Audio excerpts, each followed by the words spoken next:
if you have an interest in horses and love learning more about horses, the horse industry, teaching, or even managing your own horse business, then you're in the right place.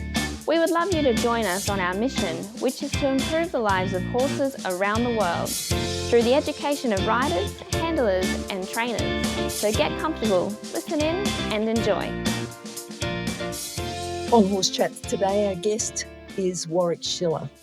And this aligns well with the mission of International Horse College, which is to improve the welfare of horses around the world through the safe education of horses, riders, and handlers. So Warwick's initially from Australia, and he's been training horses professionally in the US since 1990. Initially, his passion was reining, but that passion led to representing Australia twice in the World Equestrian Games in 2010, 2018. But Warwick's always been a student of horse learning, as much as he can from different sources, different disciplines. A number of years ago, he encountered a horse that was not helped by the methods he was currently using at the time. And I'd like to talk to him a bit more about that within our chat. Anyway, this led him to a deep dive into methods that were outside the norms of current mainstream training. And he was looking more at the connection and relationship-based concepts. Anyway, along the way, Warwick discovered not only a passion for teaching, but also that explaining things to people in a way they could understand, and that came naturally to him. His horse training journey and his own journey into healing, self-development, and personal growth have run parallel to each other. Warwick Schiller focuses on relationship-based training. So he talks about relationship before horsemanship, and it's about helping the horse to regulate their nervous system through connection before working on shaping their behaviours. So Warwick, welcome to Horse Chats. Hey, thanks for having me. Before we really get started, we often ask people, something you might say often, say to yourself, and it could be your favourite quote. Now, I understand that you use a quote a bit from Wayne Dyer in the US. Can you tell us a little bit about that quote and, how you interpret it? Well, the quote is when you change the way you look at things, the things you look at change. And the way I interpret that, you are basically the creator of your own reality, really. How you interact with the world determines how the world is reflected back to you, whether you're interacting with a horse or interacting with another person or, that saying covers a lot of ground, but once you experience that and realize that, everything's kind of a reflection of how you see it, I think for me, it's a game changer. It's like you said, it's my favorite quote because it's such a game changer. So you're moving to the US. Was that because you're over there representing Australia and then moved to the US or something else? How did that work out? No, I came to the US in 1990. So I was working for the Commonwealth Bank at the time. Yep. And, interesting. I grew up riding in pony club, whatever, but we got into showing quarter horses. And the one event that I thought was super cool was the reining. And it was starting to, develop a lot more finesse, in the late 80s sort of thing, but not so much in Australia. But we saw, old VHS tapes and pictures from magazines and stuff. And I was interested in just learning a bit more about it, just so I could train my own horses, And so at the time in the bank, you could take what they call a year's leave without pay. So they give you a year off and you're guaranteed a job when you come back somewhere in the bank, And so I came to America for a year and worked for a Hall of Fame cow horse trainer. And the day I was leaving, we shook hands on his veranda and he said, if you want to come back, I'll give you a job. He said, you could do this for a living if you wanted to. And I'd never, I was never one that had a lot of self-confidence or a lot of self-belief. And I certainly wasn't going to tell myself, you could be a horse trainer.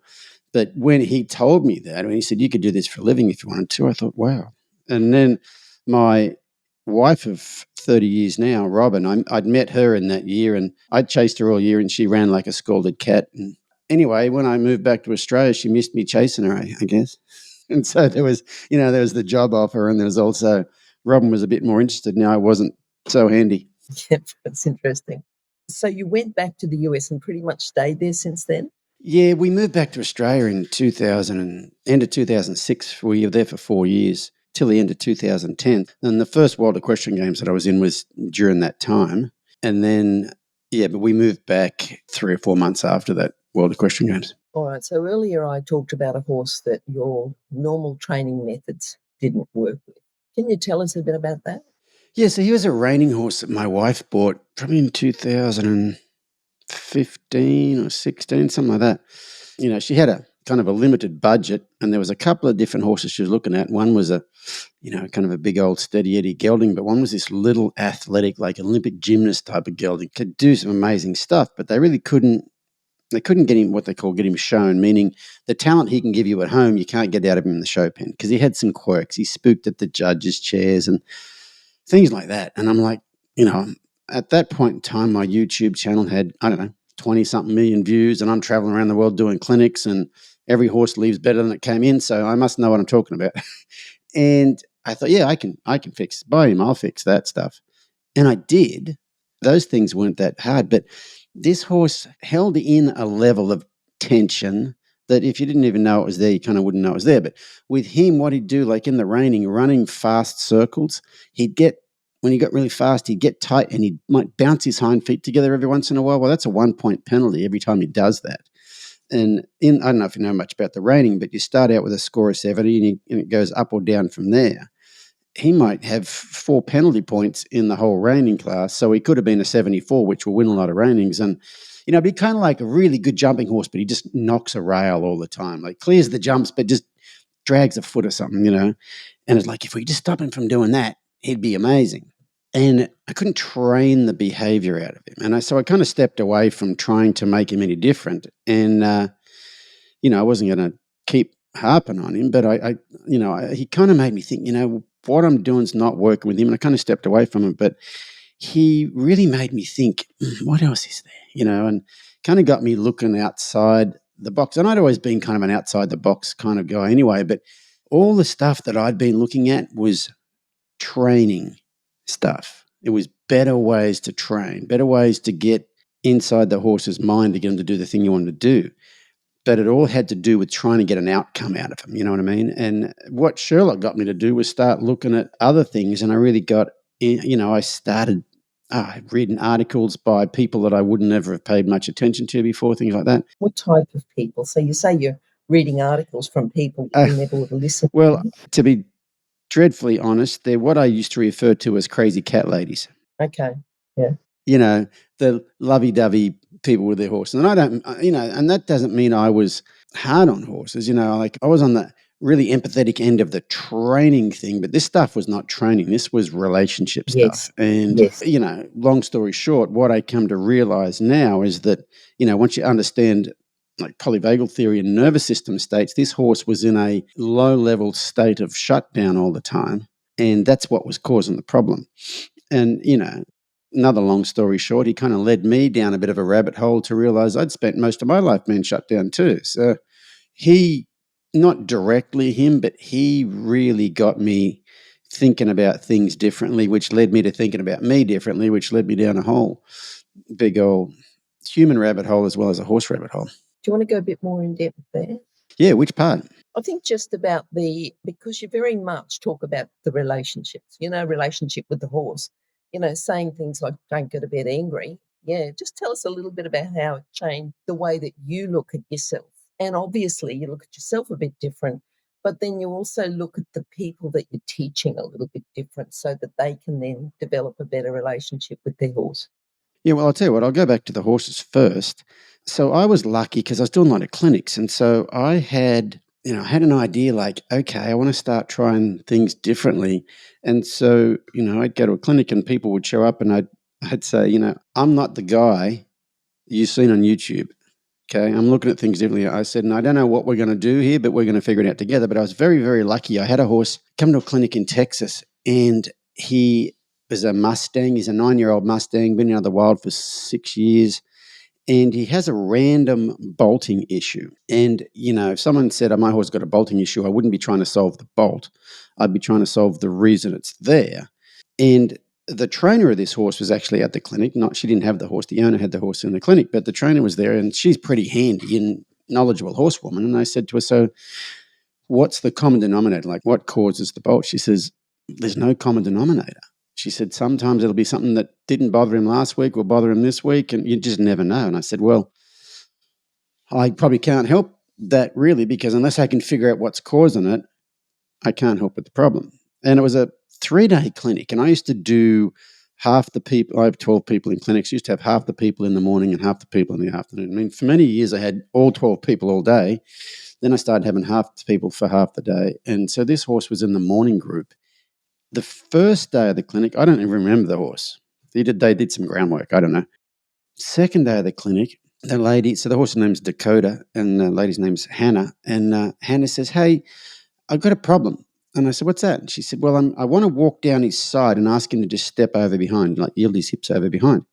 But he's blocking me up with his head. What should I do?" And I said, "Oh, well, let me try." And I went over and took the lead rope off her. And as I went to step from the front of him, like facing him, down beside him, as I did, he just turned his head, just softly, and he kind of blocked me with his head. Now, in the past, I would have just reached under his jaw with my hand and just moved his head over and then went down that side and went about my business. But I didn't. I'd been thinking about things differently. And when he blocked me with his head, I stepped back to where I was in front of him, as if to say, "I see that concerns you. I don't know why it concerns you, but I see it concerns you. So I'm going to give you a minute to think about that." And I kind of waited till he showed me some sign of being a little less tense than he had been. Maybe he started blinking a bit more. Maybe his ears moved. It wasn't a big thing like a lick and a chew or something like that, but something told me he was, okay, he's let go of that little bit of concern he had. So I tried it again, and he blocked me with his head again. I stepped back again. And I said over the loudspeaker, I said, "I've got no idea what I'm doing here, but I'm just playing with stuff." And so probably after about 10 minutes of this back and forth thing, he lets me walk down beside him. So he's been ridden for 6 years, so obviously you should be able to touch him, shouldn't you? But I was watching his head and his ears and his eyes and his mouth. I was watching the little indicators, and I was standing beside him. I just went to put my hand on his wither. And as I reached up to put my hand on his wither, his head raised up like a centimetre, just a tiny little bit.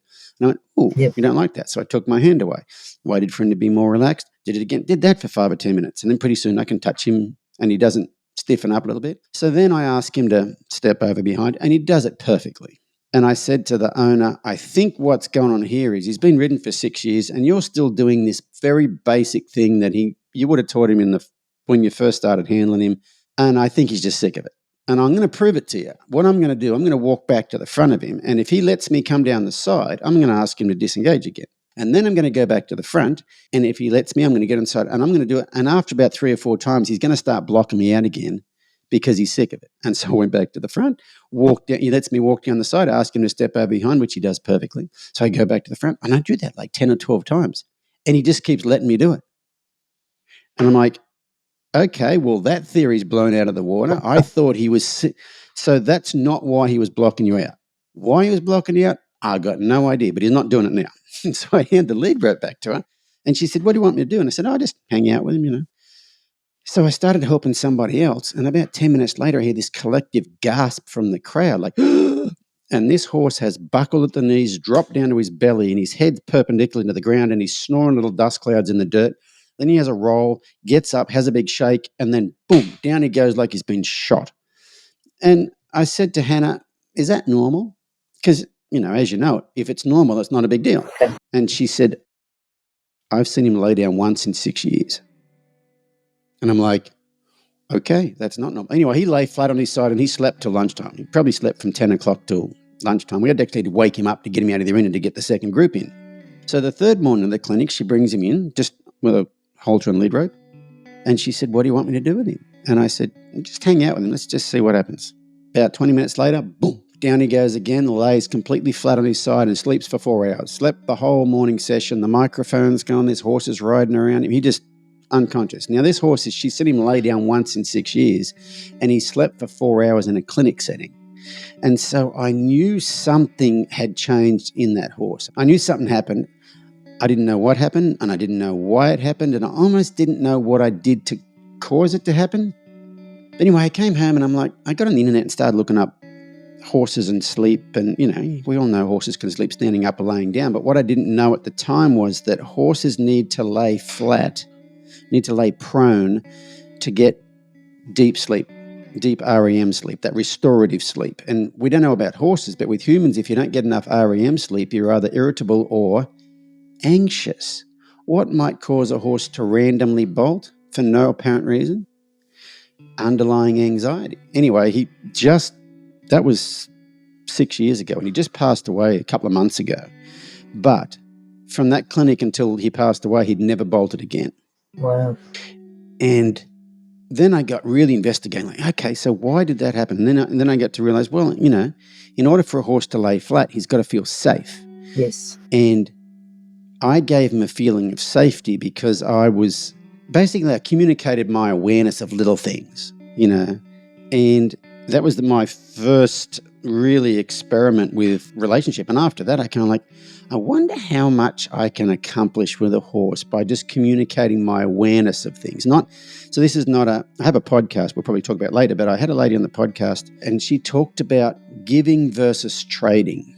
Trading is, I'll do this so you do that. And she says that the magic is in giving. And for me, I realized, I was giving that horse, I was communicating my awareness of things to him, but I wasn't doing it so he would make a change. It was pretty pure. It wasn't, I'll do this so you do that. If I do this, you'll lay down and have a sleep and everybody will think I'm wonderful. You know what I mean? And so then after that, I was lucky. I was doing lots of clinics pre-COVID. And so I got to experiment with lots and lots of horses and started to see these similarities in horses. And that really got me into looking into like nervous system states. And that got me into polyvagal theory. And I stayed away from polyvagal theory for quite a while because who wants to go with a theory? I want the facts. You know what I mean? And so I had a lot of people say, you should read about polyvagal theory. And I didn't like the term theory. But then when I read about it, I'm like, that's why what I've been doing is working. And it really made a lot of sense. So that was the start of that. And so I presented a lot of horse expos here in the US. And most of them, I'm working with a horse, but sometimes they'll have you like do a stand-up in like a lecture hall sort of thing. And they always want your topic like 6 months ahead of time. And so I just have this basic one that I call Everything in Life I Learned from Horses. That's the title of my talk. And then I can talk about anything, And so it was sometime after that, not very long, a couple of months after that, maybe a month or so after that, I was at a big horse expo in the East Coast of America. And there's a room full of like 200 people. And I started talking about stuff. And I admitted some stuff to 200 strangers that I may have never told anybody before in my life. Anyway, so I got done with that and I was walking back to my booth and I walked past the booth of this lady named Barbara Schulte. So Barbara Schulte, she's in the Cowgirl Hall of Fame. She was a big-time cutting trainer, but she's a really big mental coach these days. And I'd only just met her that day, known of her for years. She's famous, And so she said, hey, how'd your talk go? I said, oh, Barb, I'm exhausted. I feel like I've been run over by a truck. And she said, why is that? And I said, I just told a room full of 200 people some stuff that I probably never told anybody, maybe even admitted to myself. And she said, well, Brene Brown says vulnerability is the ultimate badassery or something or other. And I'm like, who? And she says, Brene Brown, you should look her up. So I came home. Have you ever heard of Brene Brown? I have. You have? Yeah. And so I came home and I got some audio books. I was always listening to audio books when I was on the tractor or whatever, moving manure. And in this audio book, she said, you cannot selectively suppress emotions. If you suppress the lower emotions, you automatically suppress the higher emotions. And as a boy growing up in rural Australia, you don't show fear and you don't cry, whatever, And I thought, I resemble that. I know that I've suppressed those lower emotions, but I've never thought about joy and happiness. And I wonder if I could experience more of those higher emotions. And so that led me to seek out a therapist. And that led me down a whole rabbit hole of realizing how shut down I was, you know what I mean? But it was indirectly through this horse, Sherlock, that kind of got it going there, One thing leads to another. I think the main thing is, Warwick, it's you having an open mind and the curiosity that's helping horses. If you didn't have that, just an open mind to further explore, and then the curiosity along with that, you wouldn't have gone down that path. Yeah, Mum, I didn't talk till I was 2, and then Mum said I wouldn't shut up, but my favourite word was why. I want to know why all the things. Yeah, I was just, it's been weird looking back on it. I was just right horse, right time, just a lucky series of events that led me to, I'd already, like I said, I was already curious, Yep. But I wasn't curious in that direction because no one, what I would have termed successful at the time with horses, was doing anything other than training horses. There was different techniques of training horses, and some I didn't like and some I resonated with or whatever. But really, and it's what's funny is, now that I've got this podcast, I've had people on the podcast like Linda Kohanov that wrote the Tao of Equus, or Carolyn Resnick with the Waterhole Rituals. They've been working on relationship stuff for 30 years with horses, and I certainly wasn't listening to it. I wasn't looking for that sort of thing, you know what I mean? So it's been, it's not that I'm doing anything really new. It's just that for the most part, those people have not been, I don't know, somewhat mainstream. And it's really interesting how it's worked out. Like I was kind of, because of the YouTube channel and stuff, I was kind of reasonably well known mainstream. And then when I started looking at this other stuff, people were like, well, if he thinks it's okay, I might have a bit of a look at it. So yeah, it's just all interesting how that worked out. So now when you go and do a clinic and you might have a group of people, you might have a group of 12 or whatever, what do you think is the main thing that you work on? Well, just think, the clinics that you've done over the last 12 months, if you put those people together, what do you find yourself teaching again and again and again? Awareness. Horse awareness, so that people are more aware of what the horse is telling them? No, people just being self-aware. Like what I started doing, I know with that Mustang, that was a 3-day clinic, but I didn't ever really do 3-day clinics. I always did 2-day clinics.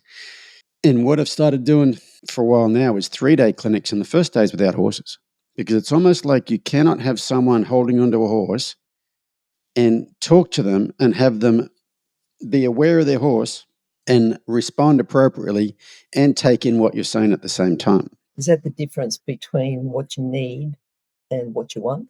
They want the horse stuff, but they may need the other stuff.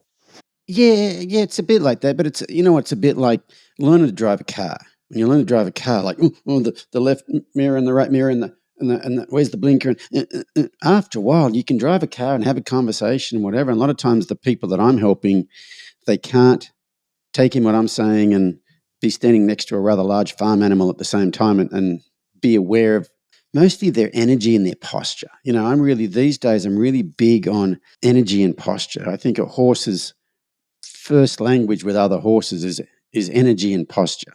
And a lot of times, I think with people, their energy and their posture is up and down and here and there, and it becomes white noise, and the horses get to where they're not paying so much attention to them, and then the people want to get the horse to do something, but the horse is not really listening because there was too much hey mum, hey mum, hey mum, white noise kind of stuff in there.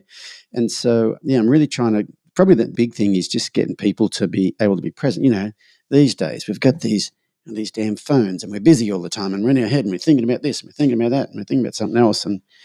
And I really think, like in, I don't know if you ever read Temple Grandin's Animals in Translation. And it's a fat book. I listened to an audio book. It's like 16 hours long or something or other. So Temple Grandin's autistic, and I think she's changed what she says since she wrote that book, but she only thinks in pictures. She doesn't have a running dialogue in her head like a lot of us. And she said at the time, and this is the thing she's changed, but she thought that all autistic people didn't have a voice in their head. So she said in there, if you ever seen like a dangerous horse, or there's like a dangerous bull in a yard or something or other, and like a little toddler will walk in there and everybody's like, oh my God, the bull doesn't even look at him, or the wild horse goes over and sniffs him and whatever. Remember when that toddler went into the gorilla cage and the gorilla just picked it up and held it in its lap? If that had been an adult, it would have tore the limbs off it. But Temple Grandin was kind of talking about how all that white noise, that blah, blah, blah we have going on in our heads doesn't resonate terribly well with animals. You know what I mean? So I think the more you can be real present, not have all that going on, all the what ifs and the anxiety about things in the past or the worried about things in the future sort of thing, I think that's a big part of what I'm helping a lot of people with at these clinics these days. At Equitana, what are you going to teach people? Equitana, I usually get demo horses for the things there. So usually I'll try to get a horse that has some sort of anxiety in those types of situations and just show people how simple it can be to get them to relax, to soothe their nervous system. And there's a lot of ways you can go about things. So it's not training. It's not training them to do things, but it's also not, oh, I'm going to sit over here in the corner and cross my legs and sing Kumbaya and wear an orange robe or something or other. There's just a lot of little things you can do to communicate your awareness of their awareness, basically, that really seems to soothe their nervous system. Basically, like if you think you take a horse out of a paddock with other horses in it, sometimes people will do this, put a halter and lead rope on him, and they lead him 10 feet away from the gate, and pretty soon that horse is running around screaming his head off, wanting to go back to his friends. He's basically in the same environment, but he wants to go. I always say this to people. He wants to go back to his friends. And why does he want to go back to his friends? And they go, well, he feels safe with his friends. And I go, yeah, but why? It's not the physicality of his friends. It's not like two of his paddock mates go to the gym 3 nights a week and kickboxing 2 nights a week. And if the saber-tooth tiger shows up, they're going to kick him in the head. It's not that. It's the group awareness. Like if you're a runner, if you're an animal that survives on running away, the earlier you can detect danger, the better. And so the more sets of eyes there is, the earlier the danger gets detected. And so if you can communicate your awareness, and that's all I did to that Mustang. If you can communicate your awareness of subtle things, you're like a valued member of the herd. You're like, you have something to offer. Like if you think about like nervous system states, a lot of people talk about fight, flight, and freeze, but there's another F before fight or flight, because freeze comes after those two. There's another F, which is friend. And it's basically, so what are my friends doing first? And so if you can communicate on a subtle level your awareness of, basically you're communicating your awareness of their awareness. And if you really get into it, you're communicating your awareness of their awareness of your awareness of their awareness. It's just amazing how different they act. And a lot of the behaviors they start out with, a lot of people would think they would have to train that behavior out of them or something or other, but that's just a sign of a dysregulated nervous system. I really got into nervous system stuff these days. And if you think about, I had to do an article for Horse Deals here a couple of years ago, and it was about what we're doing with our foals, actually. But in the article, I said, I would say most professional horse trainers are always looking at better ways to do things. I don't think anybody's really stuck in one thing. They're like, how do we do this better? They're always asking other people and trying different things or whatever. But because they're doing it for a living for the public, they can only adopt practices that will deliver the outcome they want in the time the general public will pay for. And a lot of this hanging out with your horse, not doing a whole lot, no one's going to pay anybody to do that. And so a lot of times people don't, maybe pick up those practices. But I've actually found that's what the article is basically saying is the people who educate the public usually are professionals. That's how it started, sorry. People that educate the public on horse training techniques and stuff are professionals, and they can only adopt things that the public will pay for. I said, I don't train horses for the public anymore, and so I do things differently. And I think most people reading this article don't train horses for the public. You got your own horse at home. And I said, that's the whole relationship before horsemanship thing. A lot of training techniques, how to solve problems with horses, are techniques on how to deal with a horse with a dysregulated nervous system. What I found is if you can get their nervous system regulated, you can throw half that stuff out the window. It's amazing how many less problems there are when you work on this stuff. It still boggles my mind all the time, like at clinics, like, wow, I wouldn't have handled it that way a number of years ago. But it's not just about relationship. I wrote a book called The Principles of Training. One of the principles of training is relationship before horsemanship. So developing the relationship first, but there's still training as well. The relationship thing only works, people go, my horse is great. I only do relationship stuff like, how's your left to right flying lead change? Oh, well, we can't do any of that stuff. But I have found that relationship stuff makes the training so much easier. Tell us a bit more about your book. So the book's called The Principles of Training. And, I've got one of those minds that kind of categorizes things and whatever. And over the years, training horses, watching other trainers, going to clinics, asking questions, reading articles, presenting at horse expos where you see lots of people from other disciplines, I started to look at things and realize, you know what? Everybody's kind of saying, the things they talk about fall into these broad categories. I started doing it at clinics first. Like I would try to get people to understand that that horse over there that was way too fast and this one over here that's way too slow. If you think about how we got both of those better, forget the technique, but the reason behind what we did, the principle behind it. So I started kind of doing, and I like to point that out to people, because what I found doing clinics was I would meet people who had really good instruction, had instruction from really good teachers and stuff. But if the teacher wasn't there telling them what to do, they couldn't join the dots, because they were just told what to do, not what to do, why you're doing it, what the horse thinks of it, and mostly why you would do that particular thing in that particular place or the time or whatever.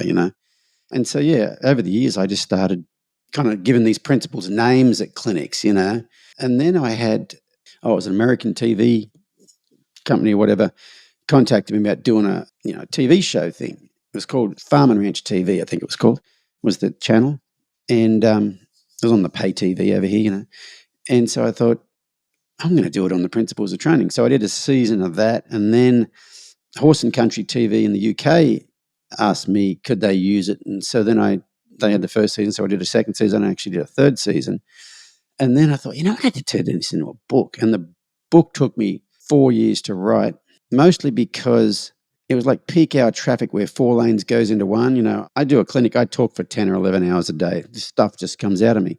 But when you sit down and I'm a 2-finger pecker on the keyboard, there'd be a backlog and it'd get stuck. And I was, it's funny. If you had a stenographer at a clinic, I could have wrote the book in a day. You know what I mean? But me sitting down trying to write it, and I got really stuck. And then I had a podcast guest tell me about a book called The War of Art by a guy named Stephen Pressfield. And he's a writer, and it's about the internal war of creating art, of any artistic endeavor, but he's a writer. And he was talking about the resistance. And you get to where you have this resistance. And I realized that I had the resistance, but what it made me realize, it's not just me. Everybody has it. And so I kind of relaxed about having the resistance, and then the rest of the book just came out of me. It was so interesting that I didn't realize that I was kind of beating myself up for being stuck, because I didn't know that everybody gets stuck when you're writing a book. And I was beating myself up for being stuck. And when I realized, it's perfectly normal, then I just relaxed into it and stopped beating myself up. And then the rest of the book came out relatively easy. So, it wasn't hard to write because I know it, but I just, it was really interesting learning about that resistance thing.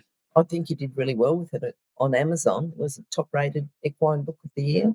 It was something like that. It was number one in a couple of horsey categories for quite a while. I don't know what it is now. I don't really go in there and look at it, but it did quite well on Amazon. And we sell copies from here, and the Amazon. Anybody in America, it's easier from here, but in other countries, if you try to buy it through our website, the postage is astronomical. Whereas Amazon in Australia, it's, I don't know, $3 to post it or something. So. All right. Now, you podcast, you talk about a lot of things beside, people are going to think, wow, great, I'm going to go to Warwick's podcast and he'll talk all about horses. But you talk about a lot of other things as well. Podcast is not about horses. Tell us about the podcast and what your aim is there. Well, the podcast is my wife's idea. She said, you should do a podcast. And she used to listen to this radio show in America called Dr. Laura. And so she's a psychologist or something. Other people would ring her up with all these problems. She said, you should do like a Dr. Laura kind of call-in show where people ring up and, you talk to them and they tell you their horse problems and you help them through that. And I said, well, I could, but most times when I'm trying to help someone with a horse problem these days, first I've got to change their perspective about why it's happening, because their perspective of the problem is actually creating the problem usually, So the first episode I did was called Changes. It was about how I now view the world differently and I view horses differently. And then I thought, no, I need to get a bit deeper in that. So the second episode I did was called The Science of Connection. It's about polyvagal theory and how that works. And I tell the story about the Mustang and lots of other stories like that. And then I think it might have been after the World Equestrian Games. So my wife and I did a podcast on our experience at the World Equestrian Games. But then we've got a good friend from New Zealand named Jane Pike, and she used to be an equestrian mindset coach. I'm not exactly sure what she does these days because she's got her hand in so many pies. But she was really a big part of our World Equestrian Games journey, and she's the most fascinating human. So I had Jane on the podcast, and she talked about stuff. She was a foreign aid worker for the Red Cross in Sri Lanka during the tsunami, and she talks about, having to gaffer tape her passport to her chest when she went to sleep at night in case she gets washed away in the middle of the night. And just, she had amazing stories and amazing message for the world too.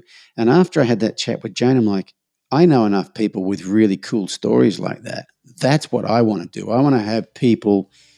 What it's basically turned into is I have guests on the podcast who now view the world differently than the way we were culturally and societally indoctrinated growing up. You know what I mean?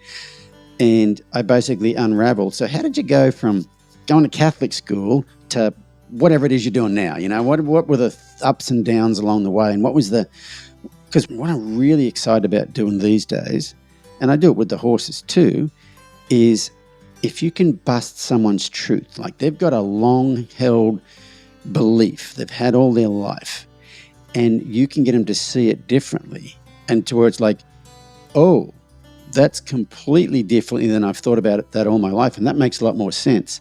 Then you kind of leave them open to, well, I wonder what other parts of my life I could look at differently. And like at the clinics, the horses will do that kind of transformation. A lot of times people have these big problems with horses, and when you have them approach the situation differently, the horse is completely different, and the people's minds are kind of blown, like, but he's been doing that for 5 years and now he's not. And so that's really what I like doing with the podcast. And I've had so many interesting people on there. For instance, I had a lady on there. She was a psychiatrist.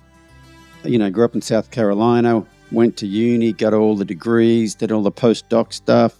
She's a practicing psychiatrist. She's probably in her late 20s by this point in time, maybe early 30s. And then one day she's in her office with a client, and then she hears this voice in her head that says, I'm the dead grandmother of the person there, and I want you to give them a message for me.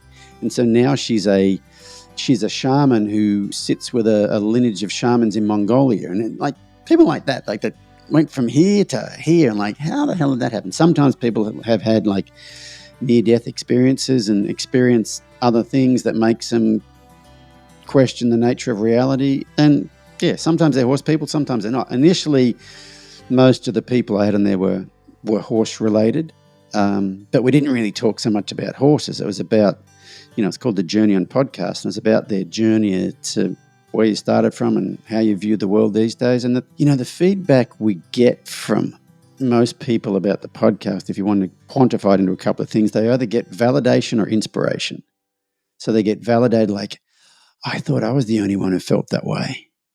And then, kind of like when I read Brene Brown's book, like I thought I was in this. I used to tell my wife, this lady's been inside my head, but she's been inside your head too, and that's a different head than mine. So they get validation to where like, I thought I was the only one who felt like that. Or they get inspiration to where like, yeah, I could probably be doing a bit more in the world. Those are probably the two things I think most people get something out of the podcast, yeah. I think our chat today has just been wonderful. I'm sure that people are going to enjoy this, and I'm sure they're going to have a different perspective on the world. Just those slight changes, and I think that's all it is. It's just like a little bit of awakening about the importance of the connection and, a few other ideas that you've brought in. Is there anything else that you think that I probably should have asked you and I haven't, or something we could have talked about that we haven't talked about? Well, it's more along the same lines, but what probably the biggest shift I've had in the last year or so actually came from the podcast. Is I had a guy on the podcast who spent a lot of time with hunter-gatherers. He was a documentary filmmaker and spent a lot of time with hunter-gatherers in like Botswana, the Khoisan Bushmen in Botswana. And he said when a documentary filmmaker shows up to film any like hunter-gatherers, the chief comes out of the tribe and he chats to him or whatever. And well, he's not the chief. We think he's the chief because we have prime ministers and bishops and popes and presidents and kings and queens and whatever. Whereas hunter-gatherer societies is more of a collaborative, and the best person for the job does the job, okay? And so the guy that comes out to talk to the film crew, maybe he speaks English and the rest of them don't, whatever. And then I'm getting more and more information about horse herds work that way too. I had a lady on the podcast named Kelly Wendorf, and she's like to does a lot of equine assisted work with like CEOs and stuff like that, has a place in New Mexico. And she talks about care for versus power over. And so she said, like, let's say there's the lead mare in the herd or whatever. She's only the lead mare because she's the best one for the job, because there's other jobs. There's a sentinel and there's this and there's that. But they said if she gets to where she is not capable of doing that job as well as somebody else, they will remove her from that position and someone else will take over. But it's not a power over. It's not a domination over dynamic. It's a care for. Okay, it's not like we want your job. You're not taking care of the whole as well as you could be. So we're going to put someone else in there. We're going to take you out of that position and we are going to care for you. And so that's, if you think about, and I like to explain this to people at clinics, like everything your horse does is like a job interview. So someone was telling me a couple of years ago that they've studied lots of wild horses and they say if there's a lot of confrontation, two horses have a lot of confrontation, both horses are suited for a particular role in the herd and they're fighting over who's the best one for that role. And if one's got a lot of self-confidence and one doesn't, well, that one wins it pretty easy. But if they're both pretty self-confident, that's when you see the arguing. But they're not doing it to be better than the other one. They're doing it to do the best job for everybody. And so I tell people, if your horse is testing you, think of it as a job interview. He's not out to get you. He's not trying to put it over you. He's wanting to know, who are you today? That's basically, they're like, I talk to people about horses testing them a lot. I said, but they're not testing you to be testy. It's like a job interview. And at clinics, most people I help are women. And I'll say, how many women here have ever played hard to get? And everybody puts their hand up. And I say, do you play hard to get because you don't want to get got? No. Playing hard to get is a test, and it's a test to see, are you interested in me? Because if you play hard to get and 2 days later he's going out with the girl from down the street, well, it wasn't me he was interested in. So that's step one. Are you really interested in me? And then step two would be, if you are really interested in me, how do you show that? Do you ring me up once a week and go, hey, that date I talked about, still available if you want it? Or do you find him creeping around outside your house at 3 o'clock in the morning? You're basically testing your level of safety. And I think when people's horses are giving them a hard time, they tend to think their horse is putting it over them or out to get them or any of those things. But they're testing, what is your response to this? So I can determine my level of safety around you. Are you a good person for the job sort of thing? And that perspective change has probably helped me make probably a lot of really good decisions with horses at clinics and stuff. And the result, when you look at it that way, they're not trying to do anything wrong. A lot of times they don't feel safe. But try to just think about everything your horse does with you as a job interview. Did you pass the job interview or did you not? The more job interviews you pass, the more trust they have in you. Something that I see people doing a lot is asking what I call a no question. So I don't know, have you ever heard of Elsa Sinclair? No, I don't think so, but tell me about her. Fascinating lady. She made a movie called Taming Wild. So she gave herself a year to train a Mustang with no tools, no ropes, no tarps, no flags, no whips, no round yard, nothing. She does she calls it freedom-based training. She's fascinating. But the movie's called Taming Wild. You can get it on Amazon, I think. But she has this saying, good leaders only ask yes questions. And so I've stolen that from Elsa, but I always give her credit for it. But I'm always telling people at clinics, the more times you ask a no question, the more times you're basically telling them you don't read the room well. And I said, the more times you ask a no question, the less trust they have in you, because not only is it a no, but there's also a change in their perception of you. And people kind of look at me like, what do you mean? And I said, and because mostly they're women, I can use this analogy. I say, when you were younger, go on a date with some guy. First date, it was good. Yeah, good guy. He asked you on the second date, and you're like, sure. On the second date, you're in the restaurant, he gets down on one knee and pops open a box with a big ring in it and asks you to marry him. What do you say? And they say, well, I say no. And I said, yes, you said no, but is your perception of him the same as it was before he got down on one knee? Or now do you think, this guy, that's not a good question to ask yet? It would change your perception of him, wouldn't it? Okay, just the fact he asked the question. So I tell people, when you get a flat out no from your horse, not only is it a no, but you've changed their perception of you because you've just communicated that you were not aware that they're not ready for whatever that thing is yet. And by asking the question, you've just eroded their trust in you a little bit. And if you've asked a lot of no questions, you lose a lot of trust. But the more yes questions you ask, the more trust you get. So that's those probably two concepts there are something we didn't talk about that I'm really excited about sharing these days, because since I've started looking at things that way, it's really made a difference. Warwick, I'd love to get you back on at some time in the future, just catch up with you. And I'm sure as you keep exploring, you're going to make the world a better place for horses. And that's the main thing. I'm just following my curiosity. You've got Equitana coming up. And I think just before that, you've got a masterclass at Charles Sturt University. In Wagga, yep. That's a week before. Yeah, they can go to your website for more information about that. Yeah. If they go there under clinics, it should be on there. Perfect. All right. Well, I will chat to you soon. And thank you. Bye-bye. Thanks so much. Bye. If you've enjoyed this chat, then please comment, rate and subscribe. If you'd like any changes or recommendations for guests, then please contact us through horsechats.com. And while you're online, have a look at the government-accredited courses at internationalhorsecollege.com. Registered Training Organisation 31352. Remember that our comments and instructions are general in nature and do not take into consideration your individual horses or your individual ability and circumstances. If you enjoyed this podcast, then please leave your comment below.